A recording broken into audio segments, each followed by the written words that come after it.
Hey Tubies.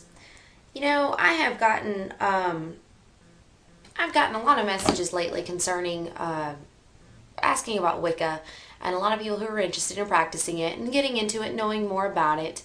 And then there's also the messages where people tell me that I actually got from somebody saying that they went to an open circle, and basically it was a coven holding a circle and allowed other people to come in, and the same person was told by another Wiccan that it wasn't a real circle because real covens don't hold open circles. Now, those of you who are confused on which path to take, now there's so many different ways to go. There are so many different stems of where Wiccan religions come from, Dianic and Anglo-Saxon and Gardner, and it just goes on and on and on. What you need to do and what makes you a really good Wiccan, and in my heart, and I believe in the god and goddesses in their eyes, it is just that you feel spiritually connected, and that you do your part to help nature, and that you do your part to appreciate what is around you and the energies that are around you, and to contribute to it by recycling, or to contribute to the earth by, taking care of earth in general, taking care of each other, and following the reed. In it harm none, do what ye will. Follow the practices of karma. What you put out, you get back times 3. And you think I'm full of it? It's the truth. Don't do anything unless you are prepared for the consequences. If you were going to hex somebody, which I highly do not recommend, but if you choose to do something, you're going to get it back, and you need to be prepared for that. Now, you don't need to go out and just do good deeds knowing, okay, well, if I do this and this and this, I'm going to get a bunch of good karma back, and maybe I'll get what the money I need, or maybe I'll get that. Because you do that, it can still come back and bite you in the ass. You need to go in with perfect love and perfect trust of everything. There's a certain level of respect, and those of you who are lost and don't know where... Those of you who are really interested in Wicca, I know exactly why. It's because it appeals to you spiritually. Spiritually, there's something that it feels that you can connect to that. Because when you read the Bible, or you go to church, or you listen to somebody else's advice, you don't necessarily connect with it. You're a little confused, you're a little uneasy, because it seems like there's so many rules, and there's so many things that you had to abide by that you may not always agree with. Now, the beautiful thing about Wicca, and being solitary, I have been solitary all my life. I have written a few books, one of them being, hold on, let me grab this book. This one, this one, this one, this one.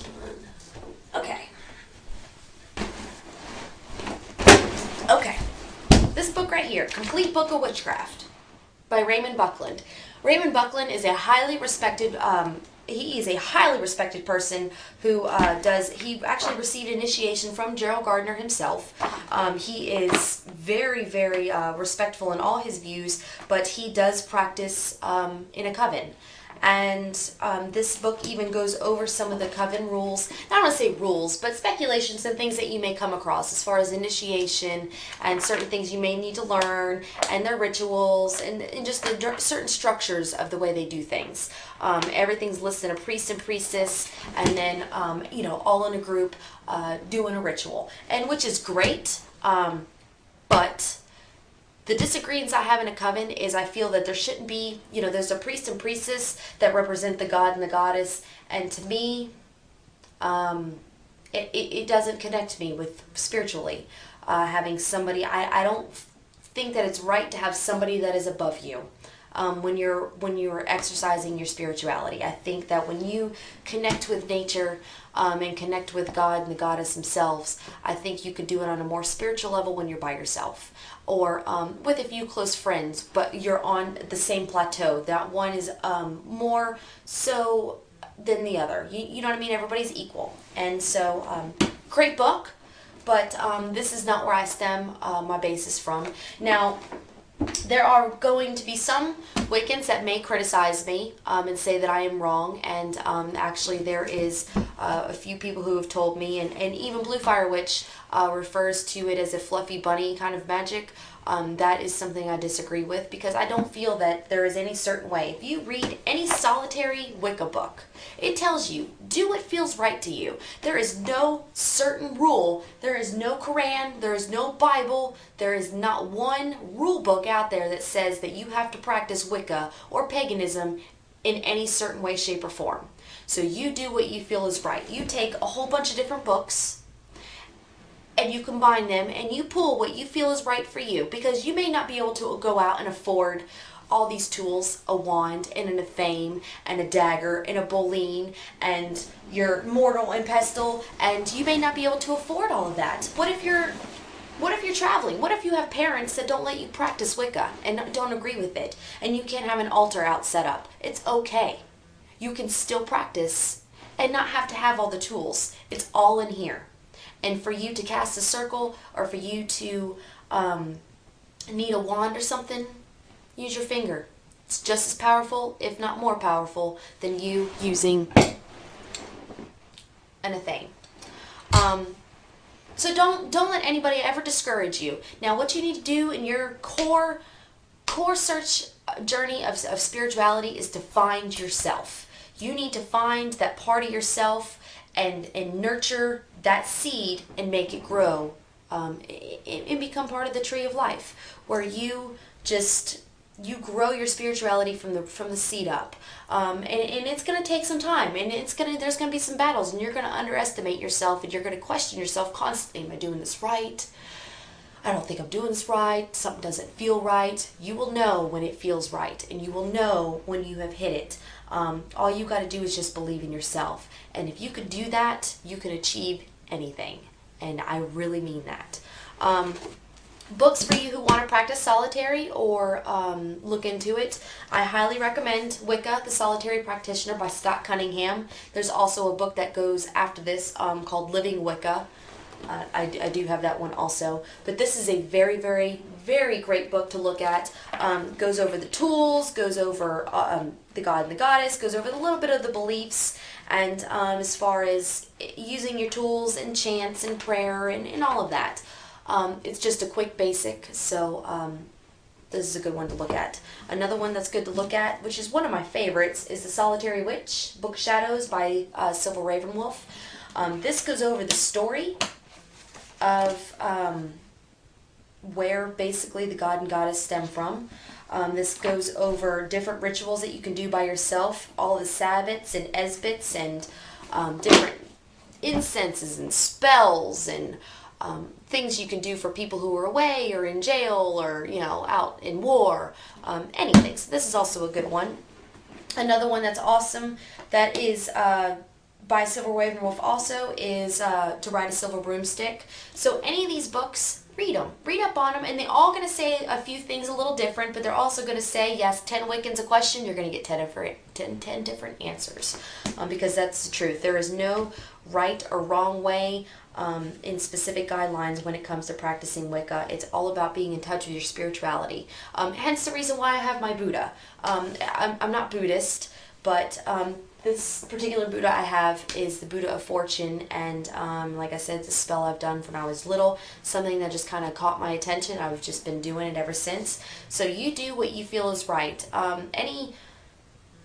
Any sort of spell that you want to do, first you need to, now listen, Wicca is not all about spells. It's not all about magic. It's not all about, getting things that you want and manipulating energies to do what makes your life perfect. Because there's a certain level of respect that comes in with it. If you are going to do a spell for love, because that's what number one things want to do, just know that you cannot mess with free will. If you want to do a spell to make somebody fall in love with you, then Wicca is not the right thing for you, because that is not what you do. You want somebody to fall in love with you because of you, not because of you making them feel that way. because you'll never know the difference. Do you know if they love you for you, or do they know that they love you because you've made them love you? And that will end up coming back to you and getting you ×3, and that's not very fun. So that's a little something for you to think about. There's a really, really open-minded approach when it comes to practicing religion, and I think that you need to find it within yourself what feels right for you. And if you haven't explored different religions, Christianity, and going, Catholicism, or Buddhism, or Hinduism, you need to read up on a little bit of everything, because when you have that level of respect that all gods are one God, they all lead to a higher being, they all lead to a certain center of energy that reflects over the entire world. If anything, I think, was it Scientology goes over quantum physics. Now, I don't disagree with any religion that's out there. You believe absolutely what you want to believe. I think as long as you are spiritual and you go in it wholeheartedly and with an open mind, and you don't disrespect other religions, I think you will do just fine. So those of you who are lost, it'd be good to find yourself, because it is a scary thing to wonder what's going to happen to you when you die. What happens to your family when they die? Where does everybody go? So that's something that you need to look at and feel comfortable with, because you don't need to be afraid of death. It's inevitable, it's going to happen. So there's no need to fear it. You do not need to fear death.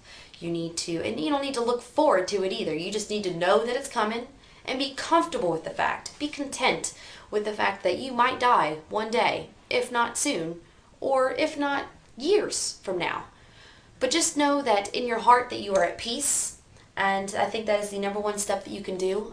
If any of you have any questions, I will be more than happy to share my opinion.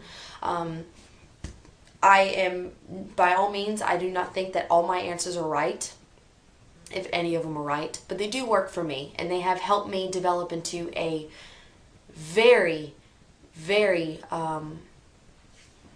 loving, I am so satisfied with my soul, and I am not afraid of who I am.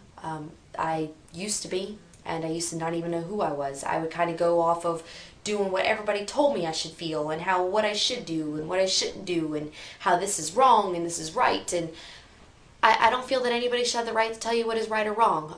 There's certain morals that I think people need to abide by, and there's certain levels of respect. But as far as somebody telling you what is wrong or right in your heart, nobody can tell you that but you. So that's that. And thank you guys for watching, and I hope I answered any questions that you guys may have had.